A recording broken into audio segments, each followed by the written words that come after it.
नमस्कार, बहुत स्वागत है आप सभी का। मैं आपके साथ अस्मिता दुबे और बुलेटिन की शुरुआत इस वक्त की बड़ी खबर के साथ। भोपाल से बड़ी जानकारी। सौरभ शर्मा के ऑफिस में एनडीटीवी की टीम, जयपुरिया स्कूल के ऑफिस में एनडीटीवी की पड़ताल। 2 दिन पहले ईडी ने इसी ऑफिस में की थी छापेमारी। सौरभ के ऑफिस में नोट गिनने के लिए रखी मशीन। सौरभ शर्मा के ऑफिस में कई कंपनियों के दस्तावेज, तो कई कंपनियों के स्टैम्प दस्तावेज में लेन देन का हिसाब है।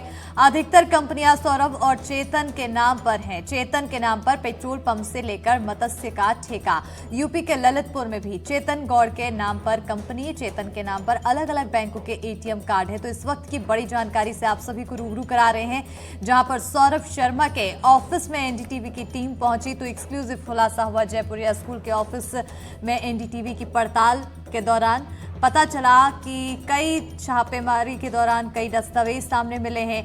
2 दिन पहले ईडी ने ऑफिस में छापेमारी की थी।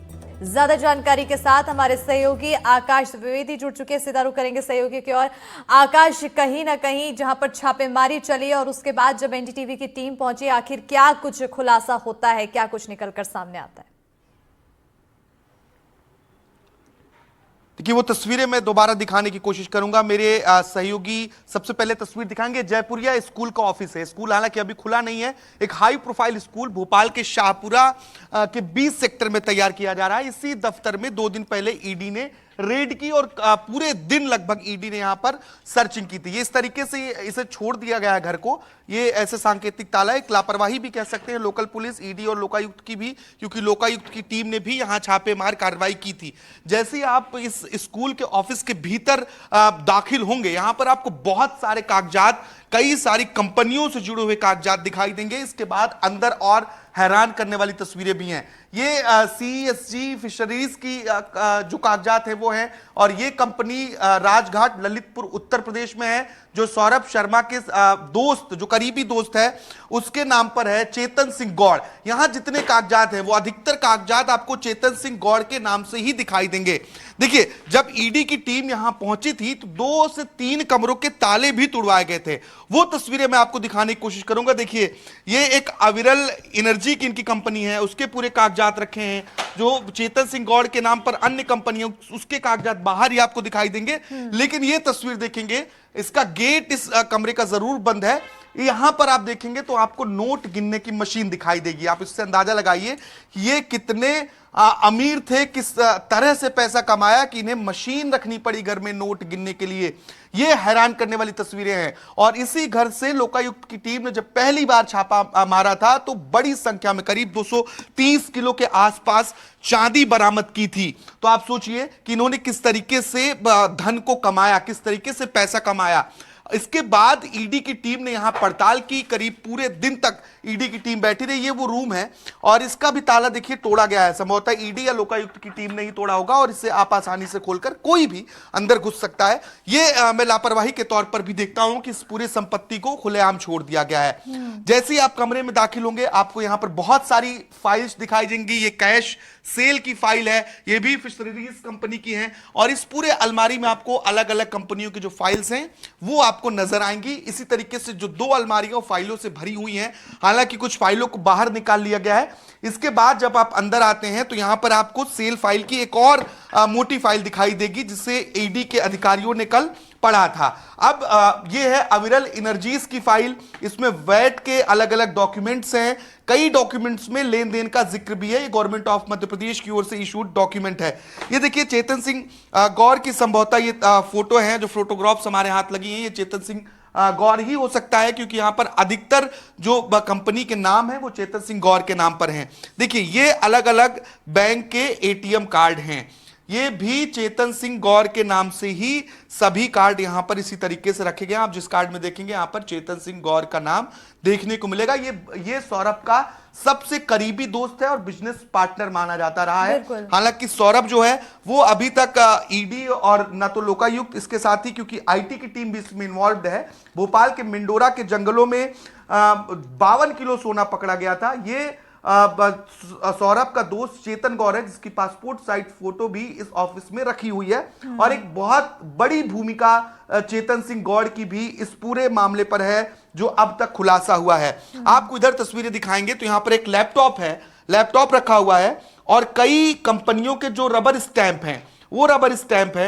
अगर आप इन रबर स्टैंप्स को देखेंगे तो ये बकायदा अभी तक इस्तेमाल किए जाते रहे हैं। इसमें एक जो निर्माणाधीन स्कूल है, जिस स्कूल का ये ऑफिस है, यानी कि जयपुरिया स्कूल, उसका नाम है राजमाता भारत माता शिक्षा एवं समाज सेवा संस्थान। इसी के साथ ही अविरल एनर्जीज और तमाम अलग अलग जो कंपनियां हैं उसके स्टैंप यहां पर आपको देखने को मिलेंगे। तो इसी जगह पर ईडी और लोकायुक्त की टीम ने रेड किया। यहां से बड़ी संख्या में 230 किलो के आसपास चांदी बरामद की गई, करोड़ों का कैश बरामद हुआ, 52 किलो सोना जिस तरह बरामद से हुआ। आपने तस्वीरें दिखाई, एक हैरान करने वाला मामला बिल्कुल था। हैरान और करने वाली तस्वीरें यहां पर नजर आई। तमाम डॉक्यूमेंट्स दिखाई दे रहे हैं, तमाम सामान दिखाई दे रहे हैं, सब कुछ खुला पड़ा हुआ है। क्या ये सच में कार्रवाई थी या सिर्फ खाना पूर्ति की गई? क्योंकि सब कुछ तो खुला छोड़ दिया, डॉक्यूमेंट्स लिए बगैर यहीं पे छोड़ दिया। देखिए, ईडी की टीम जब परसों यहां पहुंची थी तो उन्होंने दिन भर इन डॉक्यूमेंट्स की पड़ताल की, और जो जरूरी डॉक्यूमेंट्स है मुझे लगता है कि वो ईडी की टीम संभवतः अपने साथ लेकर गई हो, या उसके फोटोग्राफ्स लेकर गए हो, या फोटोकॉपी लेकर गए हो, ऐसा भी कहा जा सकता है। क्योंकि बहुत सारी फाइलें बिखरी जरूर है, क्योंकि उन्हें पढ़ा गया है। इन अलमारियों से भी कई फाइल बाहर निकाली गई हैं और कुछ फाइल को अंदर भी रखा गया है।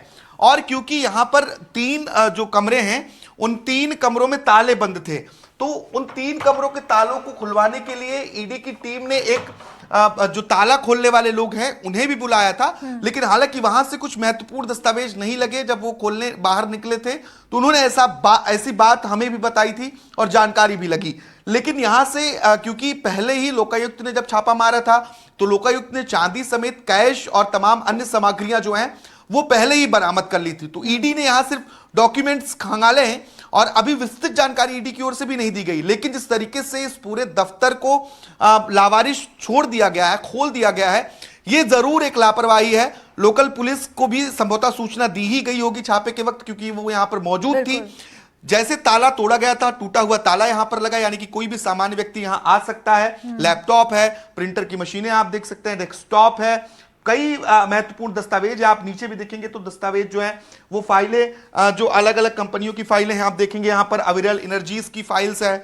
इसके साथ ही ये जो एक अलग है मंडी समिति गेट पास की फाइल है, साल 2024-25 की है। इसमें भी सरकार से जुड़े हुए जो दस्तावेज इनको इश्यू हुए हैं वो रखे हुए हैं। तो ऐसी बहुत सारी फाइलें इस तरफ नीचे भी बिखरी हुई पड़ी हैं। और यहां पर प्रिंटर, दस्तावेज, इसके साथ ही डेस्कटॉप और लैपटॉप समेत तमाम जरूरी सामान भी हैं। तो संभवतः इसे लॉक करके रखना चाहिए था, लेकिन लॉक नहीं किया गया।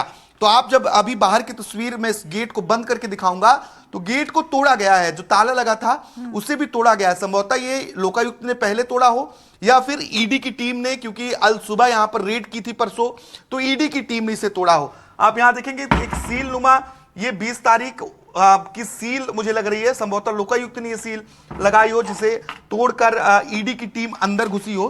तो ये तस्वीरें हैं यहां की। और सबसे हैरान करने वाली बात तो ये है कि यहां पर नोट गिनने की जो मशीन है, आखिर इन लोगों के पास इतना पैसा था, आप अंदाजा लगाइए कि नोट गिनने के लिए मशीन का इस्तेमाल करना पड़ता था। बड़ी सी मशीन जो है अंदर वो आपको देखने को मिलेगी।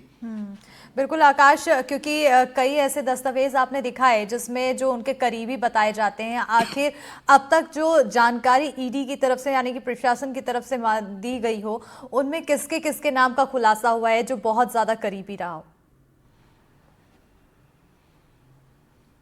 देखिए, जो जानकारियां आई हैं उसके मुताबिक सौरभ शर्मा इस पूरे मामले में सरगना रहा है। उसने अपनी पिता के डेथ के बाद अनुकंपा नियुक्ति आरटीओ विभाग मिली थी, और इस नियुक्ति पर भी लेकर कई तरीके के सवाल हैं कि नियुक्ति सही तरीके से थी या नहीं थी। आरटीओ में कांस्टेबल के पद पर तैनात रहते हुए सौरभ शर्मा ने अकूत संपत्ति कमाई। आप अंदाजा लगाइए, 52 किलो सोना जंगलों में मिलना, आज के समय में ये करोड़ों की संपत्ति है। करोड़ों के कैश, चांदी और बेशुमार संपत्तियां अलग अलग जगहों पर पाई गई हैं। चेतन गौड़ और एक और अन्य व्यक्ति सौरभ के बेहद करीबी बताए जाते हैं। उनके यहां भी, क्योंकि ये अरेरा कॉलोनी का पॉश इलाका है, इसी इलाके में 4 जगहों पर ईडी ने एक साथ परसों छापेमार कार्रवाई की थी। सौरभ का मकान यहां से कुछ दूरी पर है, मकान नंबर E7 में 78 है। सौरभ का एक और बिल्डिंग है जो रिनोवेट हो रहा है, मकान नंबर 71 है, वहां पर भी ईडी ने रेड की। इसके साथ ही सौरभ के एक करीबी दोस्त के यहां भी, जो अरेरा कॉलोनी में ही है, उनके यहां भी ईडी ने छापा मारा और जांच पड़ताल की। तो आने वाले समय में, क्योंकि ईडी, आईटी, लोकायुक्त और कई अन्य जांच एजेंसियां इस मामले में जुटी हुई हैं, ईडी की जो टीम है वो मनी लॉन्ड्रिंग और हवाला के एंगल से इस पूरे मसले की जांच पड़ताल कर रही है। खबर यह भी है कि लोकायुक्त ने अपने छापे में कई ऐसी विदेशी मुद्राएं भी पाई हैं जिसको लेकर ईडी फेमा एक्ट के तहत भी सौरभ शर्मा पर कार्रवाई कर सकती है।